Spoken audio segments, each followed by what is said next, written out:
Aujourd'hui, nous allons parler de la proportionnalité. Cette notion nécessite que tu connaisses tes tables de multiplication sur le bout des doigts. Deux grandeurs sont proportionnelles quand on peut passer de l'une à l'autre en multipliant ou en divisant toujours par le même nombre. On dit alors qu'on se trouve dans une situation de proportionnalité. Lorsqu'on étudie une situation de proportionnalité, on construit souvent un tableau pour regrouper les données. Dans notre situation, un marchand de fruits vend ses melons au prix de 2 € pièce. Nous pouvons construire un tableau de proportionnalité.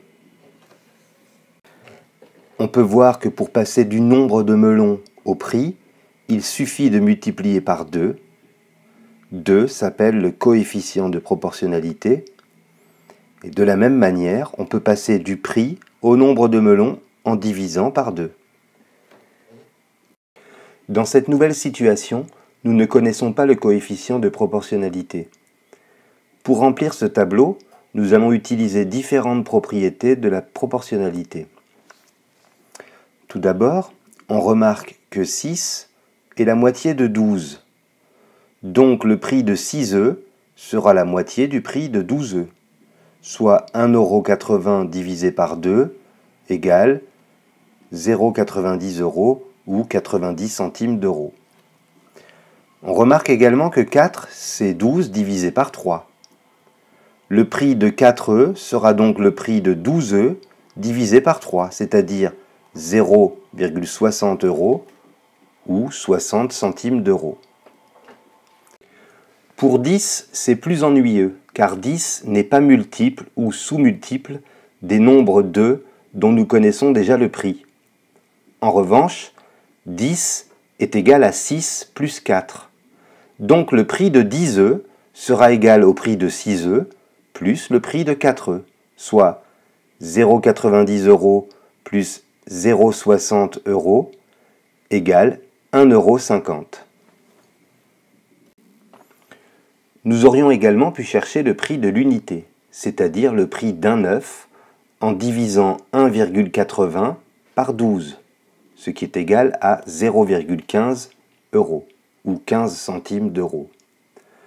Ceci revient également à trouver le coefficient de proportionnalité qui est ici multiplié par 0,15. Attention, ce n'est pas parce que des données sont représentées dans un tableau qu'il s'agit forcément d'une situation de proportionnalité. Examinons d'un peu plus près les tarifs de ce fleuriste.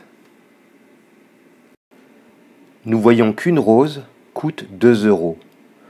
Donc 10 roses devraient coûter 10 fois plus, c'est-à-dire 20 €.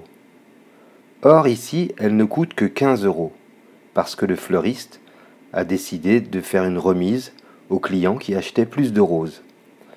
De la même manière, 20 roses devraient coûter 20 fois plus qu'une rose. Or ici, elles ne coûtent que 25 € pour la même raison qu'on a déjà évoquée tout à l'heure. Donc cette situation n'est pas une situation de proportionnalité. Il n'existe pas un coefficient permettant de relier le nombre de roses au prix. Nous ne sommes donc pas en présence d'une situation de proportionnalité. Rappelle-toi, la proportionnalité conserve les sommes. Quand j'ajoute 2 et 3, j'obtiens 5. Donc le prix de 5 melons est le prix de 2 melons plus le prix de 3 melons. La proportionnalité conserve également la fonction multiplier. Quand je multiplie 2 par 4, j'obtiens 8. Donc le prix de 8 melons est égal au prix de 2 melons multipliés par 4. À bientôt pour de nouvelles aventures.